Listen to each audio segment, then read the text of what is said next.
Graça e paz da parte do Senhor Jesus, aquele que é o Senhor da sua igreja, quando nós podemos crescer cada dia, crescer a cada dia do Senhor, domingo da ressurreição, do ajuntamento, que nós estamos começando como igreja a nos reunirmos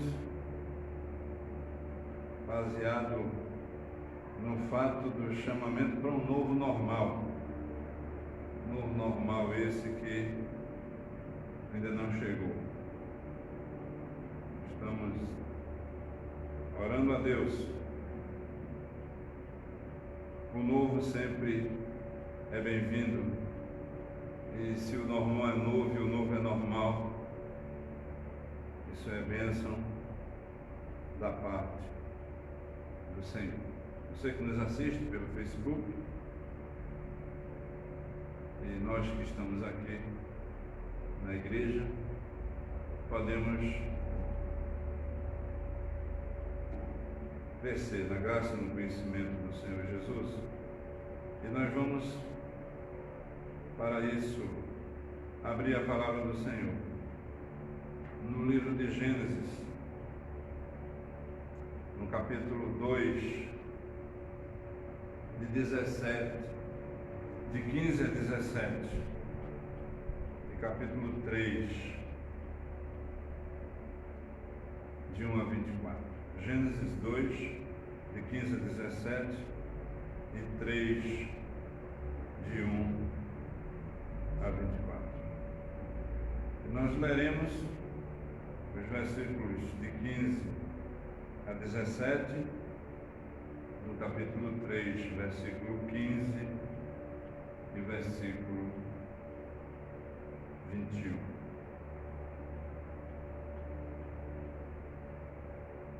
Capítulo 2, versículo 15. Tomou, pois, o Senhor Deus ao homem e o colocou no jardim do Éden para cultivar e o guardar.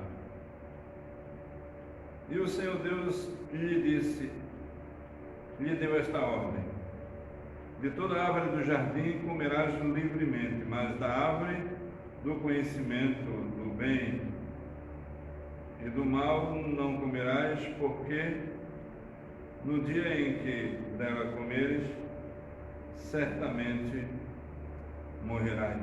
Capítulo 3, versículo 15. Porém, inimizade entre ti e a mulher, e entre a tua descendência e o seu descendente. Este te ferirá na cabeça e tu lhe ferirás o calcanhar. Versículo 21 do capítulo 3. Fez o Senhor Deus vestimenta de peles para Adão e sua mulher, e os vestiu. Oremos. Senhor, é tão bom poder abrir a tua palavra e encontrar nela orientações para nossas vidas, encontrar nela a glória do Senhor que está espalhada por toda a terra, e encontrar nela os ensinos para instrução, correção, admoestação e crescimento do teu povo. Muito obrigado e pedimos que o Senhor aplique nos nossos corações em nome de Jesus. Amém. Como todos nós sabemos, vivemos um momento um tanto difícil, uma confusão generalizada no planeta. O homem, os homens estudiosos, as autoridades procurando resolver o problema de um ataque, de um vírus, e um pouco perdidos, porque esse vírus tem aterrorizado toda a Terra, todo o planeta. Por outro lado, esse vírus tem sido usado para o homem destruir o próprio homem, o próximo.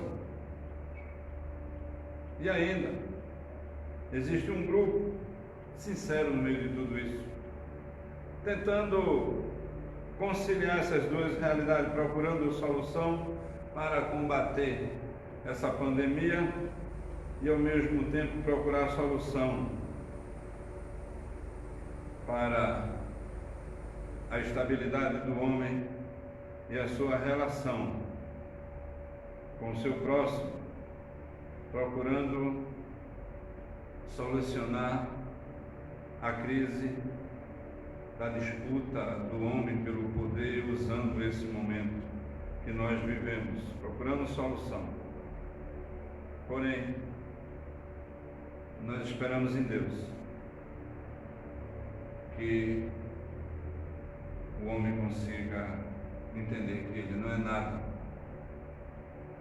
e que ele é criação de Deus e que Deus está no controle de todas as coisas e que eles parem de se degladiar, que eles encontrem sabedoria da parte de Deus para conduzir a terra que Deus criou e entregou ao homem para que o homem dominasse sobre ela e ela se sujeitasse a ele. E por que isso está acontecendo, essa confusão no mundo, no nosso país, no nosso estado, na nossa cidade, no nosso bairro e nas nossas casas? Por que isso está acontecendo? O que podemos fazer diante de tudo isso? O que a Bíblia diz sobre esse assunto e como podemos resolvê-lo? Isso está acontecendo porque o homem se tornou pecador. E quando ele encontra Cristo, há uma mudança nesse quadro, nessa realidade. E o homem passa a olhar para a vida com outros olhos. E ele começa a lutar pela vida com mais entusiasmo. E o seu próximo passa a ter um valor mais real, ou real e total, diante da importância do ser humano. Nós queremos falar sobre livre do pecado, livre da morte, não livre do pecado, perdido na morte.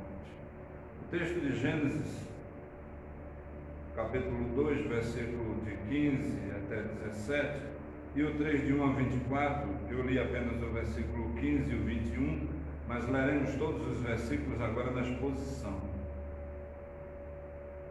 E o texto de Gênesis, no capítulo 1, diz que Deus criou todas as coisas, céu, a terra, o mar. Por fim, criou o homem, colocou o homem para governar, administrar, ser o mordomo de sua criação. E o versículo 15 diz que Deus tomou, pois, o homem e colocou ele no jardim e disse a ele: cultive, guarde, preserve. Deus chamou o homem para cuidar da sua criação.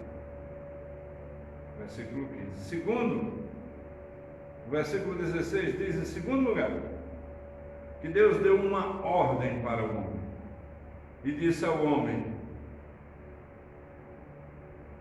e o Senhor Deus lhe deu esta ordem: de toda árvore do jardim comerás livremente, mas da árvore do conhecimento do bem e do mal comerás. Então Deus deu essa ordem ao homem: que você vai cultivar a terra e vai comer de todas as árvores que estão no meio do jardim, mas você não vai comer da árvore da vida, você não vai comer da árvore do conhecimento do bem e do mal, Mas aqui Deus só dá uma ordem. Versículo 17: mas da árvore do conhecimento do bem e do mal não comerás. Deus orientou ao homem que não comesse da árvore do conhecimento do bem e do mal. O homem não conhecia o bem e o mal. Ele vivia no estado de inocência. Inocência e uma relação profunda de intimidade com Deus. Terceiro lugar, Deus fez uma advertência para o homem. Deus disse ao homem: se você comer, final do versículo 17, no dia que dela comeres, certamente morrerás. Três realidades: criou o homem, deu uma ordem ao homem e advertiu o homem. E o que o homem fez diante da ordem do Senhor? O capítulo 2 de Gênesis diz que Deus teve uma relação de intimidade e diálogo com o homem. Agora, no capítulo 3, nós vamos perceber como foi que o homem se comportou diante dessa realidade, o que aconteceu, os resultados desse comportamento do homem e como Deus agiu diante de tudo isso. Capítulo 3, versículo 1 diz que o homem teve uma atitude olhando para aquilo que Deus ensinou. No versículo 6 nós encontramos a narrativa que diz que, vendo a mulher que a árvore era boa para se comer, agradável aos olhos, desejável para dar entendimento, tomou do fruto, deu ao marido, ele comeu. Então aqui nós entendemos que Deus deu ao homem uma ordem, fez uma advertência e ele desobedeceu a ordem de Deus. E como foi que isso aconteceu? Como foi que o homem desobedeceu a ordem de Deus? Versículo de 1 a 5 do capítulo 3 tem uma narrativa que diz o seguinte, capítulo 3, versículo 1: mas a serpente, mais sagaz que todos os animais selváticos que o Senhor Deus tinha feito, disse à mulher, é assim que Deus disse, não comereis de toda a árvore do jardim. Então o diabo entra em cena e coloca em dúvida o mandamento de Deus. Enquanto isso, a mulher escuta a voz do diabo e responde. Respondeu-lhe a mulher, do fruto da árvore do jardim podemos comer, mas do fruto da árvore que está no meio do jardim, disse Deus dela, não comereis, nem tocareis nele, para que não morrais. E aí é permitido um diálogo entre a mulher e a serpente, com o consentimento de Adão, que recebera da parte de Deus uma ordem de não comer da árvore do conhecimento, da ciência, do bem e do mal. Então a serpente volta a atacar. Então a serpente disse à mulher, certo que não morrerás. Primeiro ela colocou dúvida no mandamento e agora ela está dizendo que Deus está incorreto e que Deus disse que ela iria morrer, mas ela não morrerá. Porque Deus sabe, agora vai fazer uma apologia mentirosa para derrubar o argumento do Criador. Porque Deus sabe, versículo 5, que no dia em que dele comerdes, se vos abrirão os olhos e como Deus, sereis conhecedor do bem e do mal. Então o diabo toma a forma de uma serpente, ele se vale de uma serpente que Deus tinha criado, de um animal, conversa com a mulher, conversa com o casal, e eles desobedecem a Deus. E aí nós encontramos o resultado desse comportamento por parte de Adão e de Eva desobedecendo a Deus, no versículo 7, que diz: abriram-se então os olhos de ambos, e percebendo que estavam nus, cozeram folhas de figueiras e fizeram cintas para si. Voltando ao começo do versículo 7, que diz assim: abriram-se então os olhos de ambos. Versículo 22: então disse o Senhor Deus: eis que o homem se tornou como um de nós, conhecedor do bem e do mal. Então aqui nós entendemos que o diabo usou a verdade de Deus para fazer um palco onde a mentira ia reinar, quando ele colocou em dúvida o mandamento de Deus e disse que Adão e Eva seriam iguais a Deus. Mas eles se tornaram iguais a Deus no sentido de que eles passaram a conhecer o bem e conhecer o mal, porque o diabo é mentiroso, é pai da mentira, nunca se firmou na verdade, e quando ele fala do que ele é próprio, porque é mentiroso e pai da mentira, e tem enganado a muitos.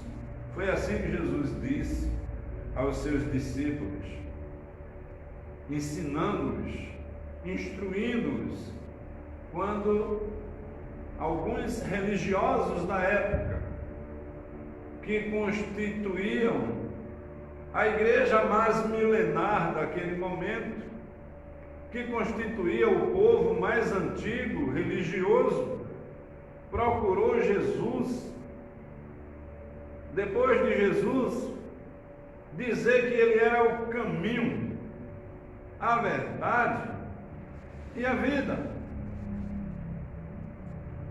E eles foram testar Jesus, e Jesus disse para eles que Deus não era pai deles. Eles tentaram afirmar que Deus era pai deles e que Jesus era um impostor. E Jesus disse para eles que eles eram filhos do diabo, porque o diabo é o pai da mentira. E nós encontramos aqui logo no primeiro casal, o diabo se aproximando e se manifestando como um mentiroso, colocando dúvida no mandamento de Deus, dizendo que Deus é mentiroso e dizendo que o casal ia ser igual a Deus e por isso que Deus não queria que ele comesse, porque Deus era individualista e que não queria que ninguém ficasse igual a ele, e eles iriam ficar, e eles tomaram do fruto, e assim entrou o pecado no mundo. E diz o texto que eles ficaram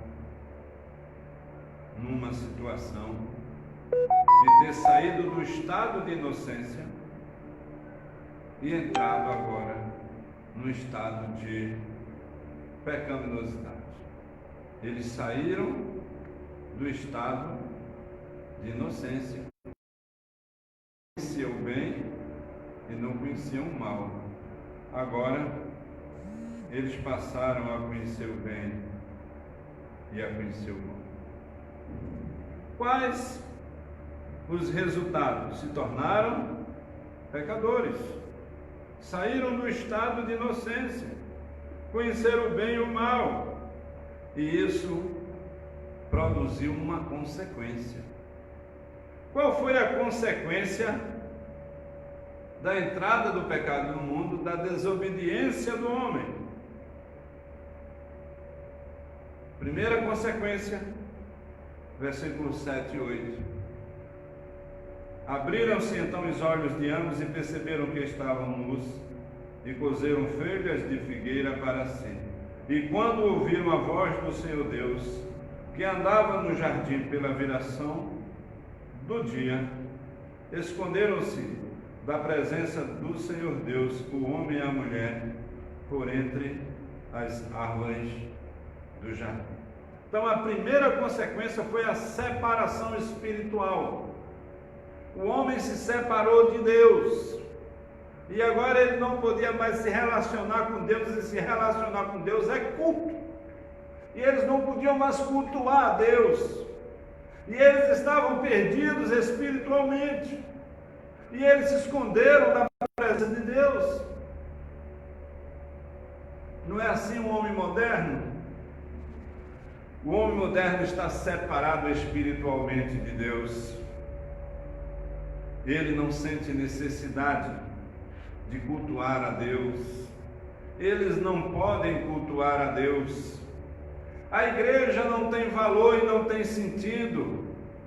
E agora, nesse período que estamos enfrentando, o culto não é uma realidade essencial. E está havendo uma luta muito grande para que o culto a Deus seja uma realidade essencial, indispensável, porque o homem está morto espiritualmente. O homem não se preocupa, ele quer curar as enfermidades desse mundo. Nós passamos pela ebola, pela cólera, pela dengue, pela zika, por imensas e inúmeras enfermidades. E o homem nunca clamou a Deus. As nossas autoridades nunca colocaram isso diante de Deus, diante do povo de Deus, pedindo a oração para que Deus olhe para as autoridades de saúde, para que Deus dê sabedoria para que os homens possam, de alguma forma, chegar a uma melhora e até uma resolução diante disso. Porém, o homem está morto espiritualmente e a igreja não é importante, o culto não é importante, mas para nós não. Nós somos o povo de Deus, nós somos cidadãos do reino de Deus, filhos de Deus, filhos da luz. Fomos restaurados e transportados do império das trevas para o reino do Filho do amor de Deus.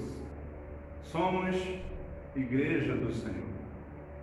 Estamos vivos espiritualmente. Segundo lugar, houve outra separação com a queda, outra consequência. Foi a separação mental, psicológica. O texto diz, no versículo 9, e fala da segunda consequência da entrada do pecado no mundo.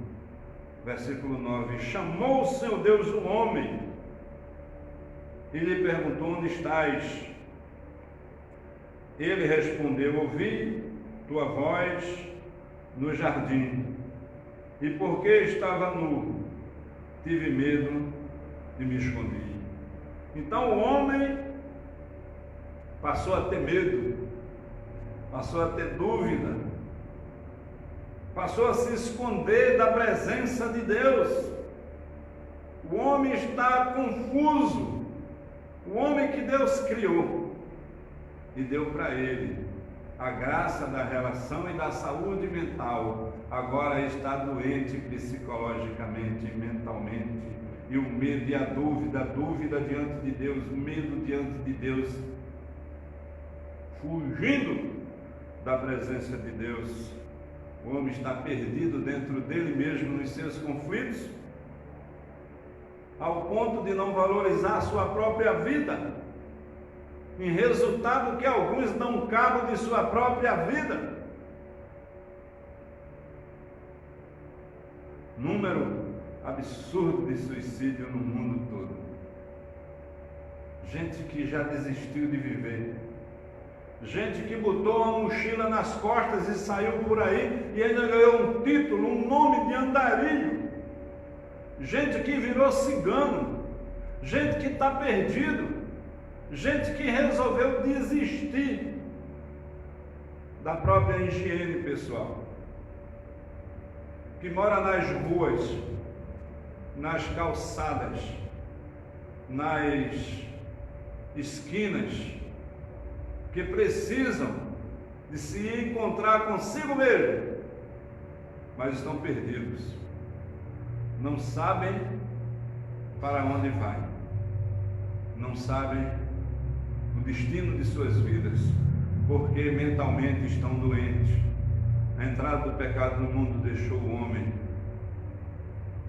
doente, sem saúde mental. A terceira consequência da entrada do pecado no mundo foi o problema social e familiar. O texto diz que o texto anterior diz que quando Deus criou o homem e a mulher, o homem disse que a mulher era osso dos seus ossos e carne de sua carne.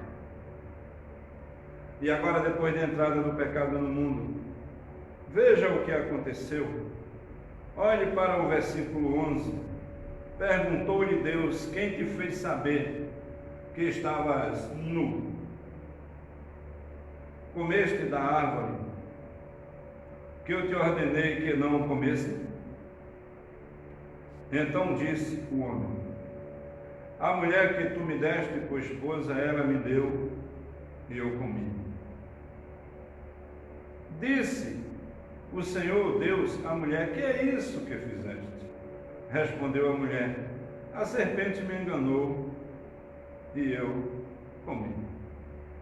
Transferência de culpa, legitimizando a culpa, colocando a culpa no outro, dizendo que a sua esposa era culpada da entrada no mundo. A esposa disse que era a serpente a culpada da entrada no pecado no mundo.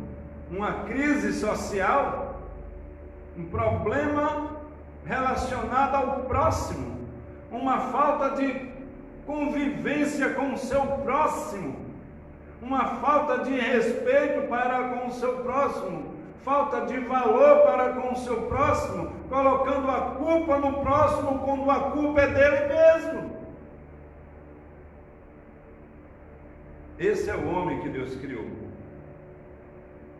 Porque nas redes sociais se apresenta como o correto, dizendo que o outro é que é culpado. Culpado e culpado de todos os erros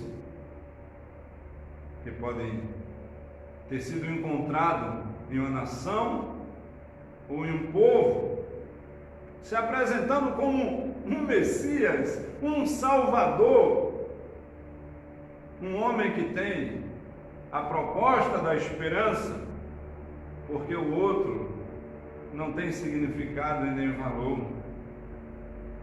E é daí que nasce o centrão, a esquerda, a direita, a política, o homem sem Deus, tentando resolver o problema do homem, esmagando o homem, atacando o homem, separando o homem, criando 48 partidos em uma nação, numa era onde a desonestidade é o tabuleiro de venda, aonde a mentira é a filosofia do momento, onde o roubo, a malandragem e o desprezo pelo próximo campeia como cresce grama do lado da nossa casa. E nós vemos uma nação perdida, onde as pessoas vivem se atacando e degladiando.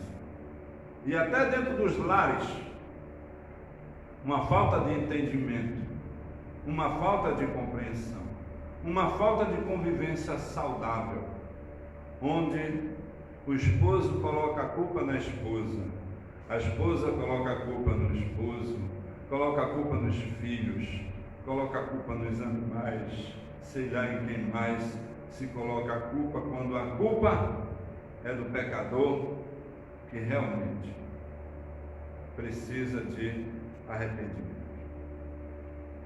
Essa foi a terceira consequência do pecado. foi a separação do homem com ele mesmo, no sentido de seu próximo. O homem se separa de Deus, se separa dele mesmo e agora se separa da família. Deus estabeleceu a família para a unidade e o homem está separado da família. O homem também, por fim, em quarto lugar, ele está separado da natureza. O homem está separado da criação. Ele está sem relação com a criação.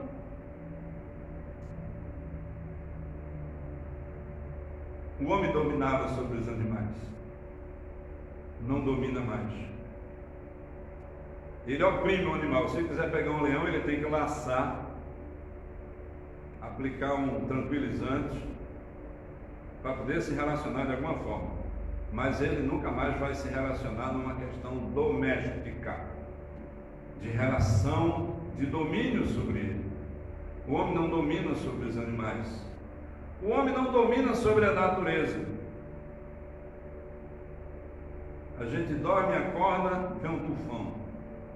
Dorme e acorda, vem um redemoinho. Dorme e acorda, o mar avança. Vem um furacão. Vem a tempestade. Vem a chuva exagerada, vem as quedas de barreiras. E o homem não consegue se relacionar mais com a natureza. E até as barragens que eles fazem, elas rompem e destroem famílias inteiras, dilacera comunidades e bairros, porque o homem, ele perdeu sua relação com a criação de Deus. Nem ele consegue cuidar da criação de Deus. O que ele consegue fazer é poluir o ar, poluir os rios, poluir a terra, poluir o mar. Ele sai destruindo, ele é um predador, um devorador, porque a queda e o pecado entrou no mundo e causou toda essa devastação. Em quinto lugar, sobre esse homem. Em primeiro lugar, Deus colocou um castigo antes de aplicar o castigo na vida do homem. Ele castigou logo a serpente. O versículo 14, no capítulo 3, diz o seguinte: então o seu Deus disse à serpente: visto que fizeste isto, maldita és entre todos os animais domésticos e o és entre todos os animais selváticos. Rastejarás sobre o teu ventre e comerás pó todos os dias da tua vida. Porém, inimizade entre ti e a mulher, entre a tua descendência e o seu descendente. Este te ferirá a cabeça e tu lhe ferirás o calcanhar. Então, Deus, o Senhor, castigou logo a serpente e disse que ela é maldita. Depois que ela é maldita entre todos os animais, e em seguida ela vai rastejar sobre o seu ventre. E nós sabemos que a cobra, ela não tem pé, a serpente, ela não tem pé. Ela se joga sobre o seu próprio ventre e sai rastejando até chegar onde ela deseja. Então, consequência, castigo do pecado. Segundo castigo, Deus deu à mulher, está no versículo 16. Deus disse à mulher, e a mulher disse: multiplicarei sobremodo os sofrimentos de tua gravidez. Em meio a dores darás à luz filhos, e o teu desejo será sobre o teu marido, e ele te governará. Então Deus deu duas formas de castigo à mulher, por consequência da entrada do pecado no mundo. Que Deus ia multiplicar as dores de parto, de sua gravidez. Isso implica numa relação não tão boa com os filhos depois que eles mesmos nascem. Pois que eles mesmos nascem, também uma relação difícil, por inimizade, entre você e o seu ventre. Você vai sofrer dores de parto, vai ter uma gravidez desconfortável. Em segundo lugar, você vai ser dominada pelo seu marido, e ele vai desconsiderar muitos aspectos da sua vida e vai dominar sobre você.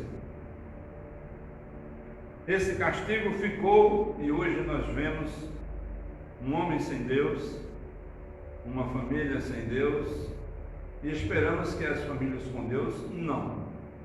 Nós percebemos que a segunda parte fica mais fácil, que o homem domina sobre a mulher, mas quando ele é crente, ele não domina sobre ela, ele se relaciona numa relação entre um casal, onde os dois procuram servir a Deus na plenitude do relacionamento mútuo. Mas enquanto não se converte e não entende isso, fica essa luta do poder e do governo do homem sobre a mulher, e ela não se livra de jeito nenhum também das dores de parto, das incomodações de sua gravidez. Deus deu esse castigo e ela será preservada com a missão de mãe. Timóteo lá na frente vai fazer uma interpretação, o apóstolo Paulo escrevendo a Timóteo, dizendo que ela será preservada pela missão de mãe. Deus ainda dá uma missão para ela. E a terceira consequência, terceiro ato de Deus, castigou a serpente, castigou a mulher, e agora vai castigar o homem. E o texto diz no versículo 17, 18 e 19: E a Adão disse: visto que atendeste à voz de tua mulher e comeste da árvore que eu te ordenara que não comesses, maldita é a terra por tua causa, em fadigas obterás dela o sustento durante os dias de tua vida. Ela produzirá também cardos e abrolhos, e tu comerás a erva do campo, e no suor do teu rosto comerás o teu pão, até que tornes a terra, pois dela foste formado, porque tu és pó, e ao pó tornarás. Observe essa relação que Deus deste a voz da tua mulher e comeste da árvore que eu te ordenara não comesse, maldita é a terra por tua causa. Então, em primeiro lugar, a terra, ela se tornou maldita, porque ela produz espinho e abrolho, porque ela perdeu a sua beleza e a sua formosura, e em fadigas obterás dela durante todos os dias da tua vida o teu sustento. O homem trabalha em fadiga e sua bastante para obter o pão, e ela produz espinho, cardos, abrolhos, e é com o suor do rosto que ele traz dela o pão, e é da terra que ele tira o seu sustento. Deus diz que ele foi feito da terra, e por causa do seu pecado para a terra ele vai voltar, porque ele é pó, e ao pó tornará. Esses são os castigos da parte de Deus. E eu queria finalizar falando de duas verdades mais. Sexto e sétimo lugar. Em sexto lugar, eu queria falar sobre a misericórdia de Deus. Qual foi a atitude de Deus diante do fracasso, da tragédia e da entrada do pecado no mundo, depois de mostrar as consequências e castigar o homem?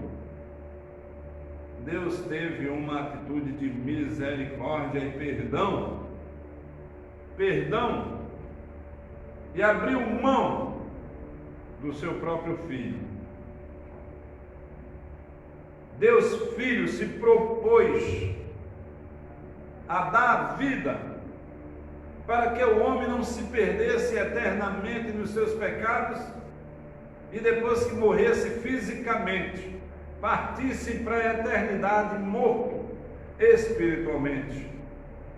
E ele faz uma observação e traz uma atitude de misericórdia de forma prática.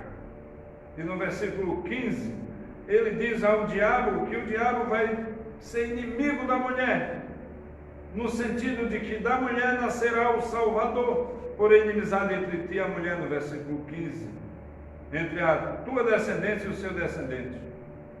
E este te ferirá a cabeça, Jesus, e tu lhe ferirás o calcanhar. E da mulher que entrou o pecado no mundo, da mulher vai nascer o Salvador. E esse Salvador é o Filho de Deus que tira o pecado do mundo. E de forma prática, não só profética, não só de promessa, mas de forma presente, clara e vívida, Deus executou a obra da salvação de Adão por misericórdia, baseado no fato do seu Filho Jesus ser o Salvador de Adão, de todos os seres viventes que estavam constituídos na agenda de Deus.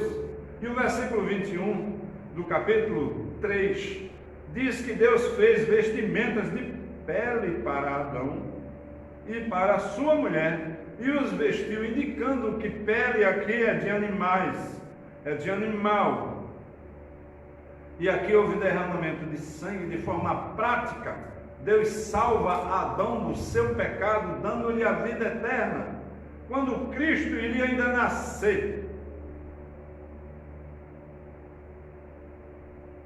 Depois de 3, 4 mil anos, de forma histórica, para salvar o seu povo do seu pecado, porém na agenda eterna de Deus, Cristo já tinha entrado no santuário celeste. É assim que nos informa, nos afirma o livro de Hebreus, e ofereceu um sacrifício perfeito pelos nossos pecados, e nos lavou dos nossos pecados, e lavou Adão dos seus pecados, mas tipificando com a figura de Cristo. Deus estabeleceu o sacrifício de animais para que o animal representasse o corpo de Cristo e o sangue do animal representasse o sangue de Cristo, que o corpo do animal morto simbolizasse o corpo de Cristo morto, tipificasse o corpo de Cristo morto, e o sangue do animal simbolizasse, tipificasse o sangue de Cristo, que ia purificar de todo pecado no futuro. E Adão creu assim, e Deus estabeleceu por misericórdia a sua salvação. E é assim com todo aquele que crê. E em sétimo e último lugar, Deus revela o seu amor gracioso, além da sua misericórdia, também no texto que nós acabamos de ler. O amor de Deus em preservar o homem, para que o homem não vivesse eternamente em pecado, além de solucionar, de salvar, de purificar, ele agora soluciona o problema da perseverança do homem, da esperança do homem, para que o homem possa entrar na eternidade. E Deus, por causa do seu grande amor, preserva esse homem. E essa atitude de Deus nós encontramos no versículo 22 e 23 e 24. Então disse o seu Deus: eis que o homem se tornou como um de nós, conhecedor do bem e do mal, assim que não estenda a mão e tome também da árvore da vida e coma e viva eternamente. Ele ia comer da árvore da vida e vive eternamente. O Senhor Deus, por isso, o lançou fora do jardim, a fim de lavrar a terra que fora tomada. E expulsou o homem e colocou querubins a oriente do jardim do Éden, e o refugir de uma espada que se revolvia para guardar o caminho da árvore da vida. Deus criou 3 tipos de vegetações: árvores de todo tipo de fruto, e disse ao homem: pode comer dele livremente. E o homem comeu livremente. Ele criou o segundo grupo de árvores, a árvore do conhecimento da ciência do bem e do mal, que o homem não poderia comer, e o homem comeu. E o terceiro grupo, que é a árvore do conhecimento da ciência, aliás, a árvore da vida, perdão. E essa árvore da vida, se o homem comesse dela, ele ia viver eternamente em pecado. Ele iria viver em pecado pelos séculos dos séculos, ele não teria perdão, e ele ia morrer fisicamente e entrar na eternidade, mas ele não ia morrer fisicamente, ele estava morto espiritualmente, e ele ia viver fisicamente pelos séculos dos séculos em pecado. Mas Deus não só foi misericordioso, como foi amoroso, e foi amoroso não só no ponto de salvar o homem, mas foi amoroso também no ponto de preservar o homem e impedir que ele comesse da árvore da vida. Essa árvore da vida que está lá relatada no livro de Apocalipse, que diz que quando Jesus voltar, nós iremos comer dela, porque a cada mês produz uma, e são 12 árvores por ano, e que nós comeremos dela pelos séculos dos séculos. Agora, quando nós ressuscitarmos, recebermos o corpo glorificado, o espírito vivificado, viveremos pelos séculos dos séculos. Aí nós iremos comer da árvore da vida, porque nós estamos restaurados, glorificados, e assim será pelos séculos dos séculos. Amém. Queria trazer 4 aplicações para a nossa vida diante desse texto. A primeira realidade é que o pecado entrou no mundo e que muitos ainda não se livraram do pecado, e ainda não se arrependeram dos seus pecados, e ainda não passaram a ter a nova vida em Cristo, e por isso que eles estão perdidos, sem Cristo, sem paz, sem esperança e sem salvação. Você que nos escuta nessa noite, se é o seu estado, coloque o seu joelho diante de Deus, arrependa-se e diga: Senhor, eu quero passar da morte para a vida, tem misericórdia de mim. Em segundo lugar, a gente aprende com essa passagem, com esse texto, que quando o pecado entrou no mundo, o homem foi devastado na sua relação com Deus, na sua relação com ele mesmo, na sua relação com o seu próximo e na sua relação com a natureza. E quando Deus restaura o homem, restaura a mulher, restaura o ser humano, ele passa a ter uma relação profunda com Deus. É a realidade da vida do crente. E ele passa a ter uma relação de intimidade com Deus, mas ele também terá que ser trabalhado pelo Espírito Santo nos seus conflitos, nos seus medos, nos seus temores, nas suas inseguranças. E ele precisa ser curado mentalmente, que também é uma forma espiritual de cura, e que esse homem vai passar a ter uma vida de segurança. O medo e a dúvida vai fugir da sua vida durante o tempo que ele vai passando aqui na terra, até chegar à plenitude da perfeição de sua própria mente. E quando Cristo voltar, ele restaurará plenamente a sua mente. Em terceiro lugar, esse homem, ele tem um conflito social com o seu próximo. Ele não vive bem numa relação com a sua família, ele não vive bem numa relação com o seu próximo. E quando o Espírito de Deus muda a vida dele, quando o sangue de Cristo purifica de todo pecado, quando ele passa a ter uma nova vida em Cristo, ele cria novos laços com as pessoas, passa a olhar para as pessoas com outro olhar. deseja o desenvolvimento social das pessoas, muda a sua conduta na sua casa, muda a sua conduta no lar, muda a sua conduta no seu trabalho, muda a sua conduta com o seu vizinho e a sua relação social com o seu próximo passa a ser outra. Não será perfeito, porque perfeito ele só será quando ele for restaurado completamente. E essa relação também é uma relação de intimidade com a natureza. Ele passa a olhar para a natureza de outra forma, ele começa a olhar para os pássaros de outra forma, ele começa a ver os rios com outro olho, ele olha para o mar e contempla a grandeza da maravilha do poder de um Deus todo glorioso que criou todas as coisas, e que ele começa a voltar a cultivar, a cuidar, a preservar a natureza que Deus assim criou. Em terceiro lugar, nós percebemos que o homem não vai ficar livre de todas as consequências, nem a mulher de todas as consequências dos seus pecados, nem do pecado original que ele herdou quando ele desobedeceu a Deus. E todos nós somos filhos de Adão, e todos nós somos pecadores, e todos nós em Cristo fomos restaurados, mas não fomos restaurados perfeitamente e completamente só na vinda do nosso Senhor e Salvador Jesus Cristo. Então significa que as mulheres continuam com as dores de parto, mas elas podem olhar para o seu ventre, sendo cristãs, com outro olhar, tendo mais prazer na sua gravidez, na gestação. E aí nós não vamos ver uma sociedade onde o aborto, brigado por dois partidos políticos, por duas correntes filosóficas, de direita e de esquerda, sei lá, em que a mulher é dona do corpo dela, ela faz do seu corpo o que ela quiser, e ela pode ter um filho ou não, abortar ou não, ter maridos ou não, ser homossexual ou não, ser mulher ou não, ser lésbica ou não, ela pode dominar sobre sua vida. E quando ela se converte, quando ela encontra Deus,